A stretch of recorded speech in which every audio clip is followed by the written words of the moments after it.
ఒక senior lawyer US federal కోర్టులో తన పాయింట్ ప్రూవ్ చేయడానికి చాట్‌జీపీటీ యూజ్ చేసి ప్రీవియస్ సిమిలర్ కేసెస్ సబ్మిట్ చేసిండు.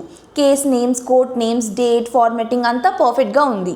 కోర్ట్ వాటిని వెరిఫై చేస్తే తెలిసింది ఏంటంటే అసలు ఆ కేసెస్ ఎగ్జిస్టే అయ్యలేవు. చాట్‌జీపీటీ వాటిని క్రియేట్ చేసింది.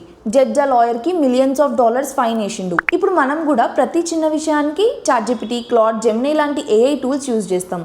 కానీ బ్యాక్ ఎండ్లో ఏఐ ఆన్సర్ ఎలా జనరేట్ చేస్తుందో తెలియకపోతే లాయర్ చేసిన మిస్టేక్సే మనము చేయొచ్చు. సో మీరు కంప్లీట్ నాన్ టెక్నికల్ పర్సన్ అయినా ఏఐ ఆన్సర్ ఎలా జనరేట్ చేస్తుంది, చాట్‌జీపీటీ లాంటి ఏఐ అసిస్టెంట్స్ ఎలా వర్క్ అవుతాయి తెలుసుకోవడం మంచిది. దానికోసం మీరు ఈ వీడియో చూడొచ్చు. ఎలాంటి టెక్నికల్ నాలెడ్జ్ లేకపోయినా ఈజీగా అర్థమవుతుంది. ఒకవేళ మీరు engineering student or technical person అయితే మీకు already tokens, embeddings, attention mechanism, transformer, probabilities, course, temperature, fine tuning, RLHF ఇవన్నీ తెలిస్తే ఈ వీడియో స్కిప్ చేయొచ్చు. లేకపోతే ఇట్స్ అండ్ మస్ట్ వాచ్.